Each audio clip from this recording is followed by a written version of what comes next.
tak buka lagi. Okey, sekarang kita nak pergi makan kat satu tempat. Nama dia kita tak tahu kan.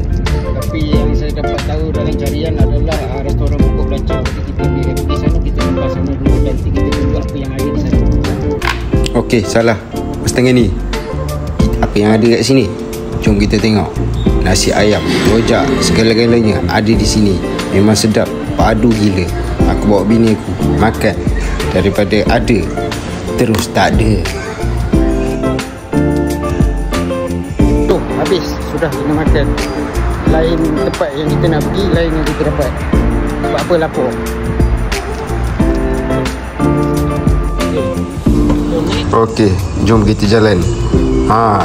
Kantor dengan Abang Ipah.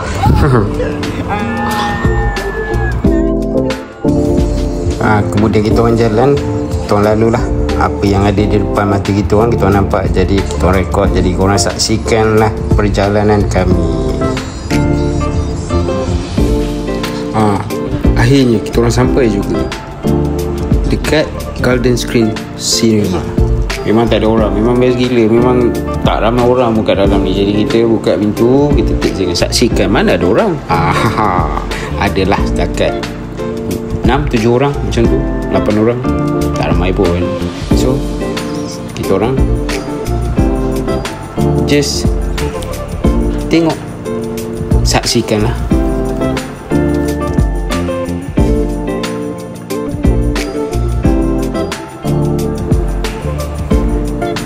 Lepas tu aku pun tengok lah tiket wayang tu kan. Tengok apa yang aku beli, apa benda yang aku beli. Aku tengok charge apa semua.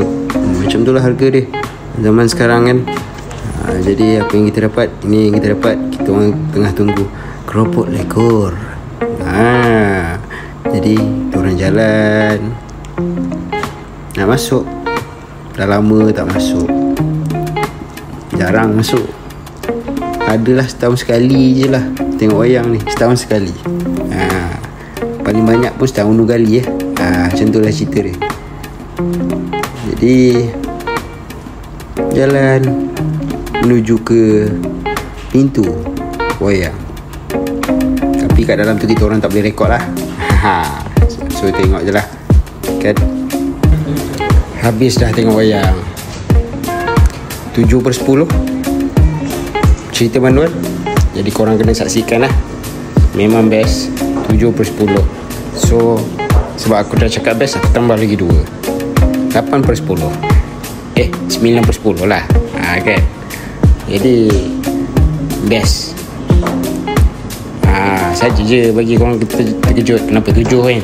So aku bagi 9. Okay. So apa yang kita tengok sekarang ni kat depan mata ni, ada macam-macam lah. Chicken breast lah, apalah kan, yang dah diperap kan. Dah lama aku tak cakap.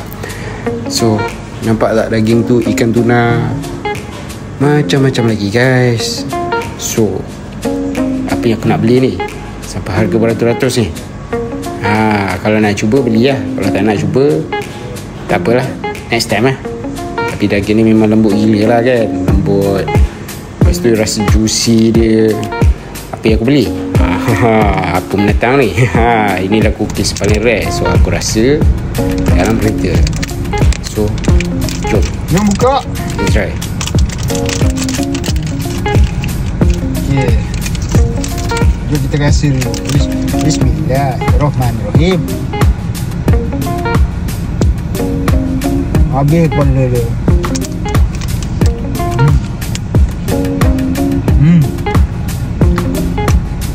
Sedap. Dia ada bau minyak angin. Itu cinnamon, Awi. Cinnamon. Ayo. Ni macam orang ada ke?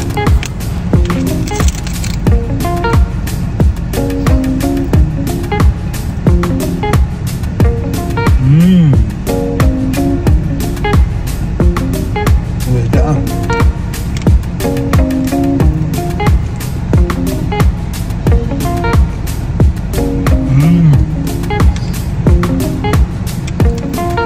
Simpan balik sekarang. Dia makan sikit je. Okay, apa lagi?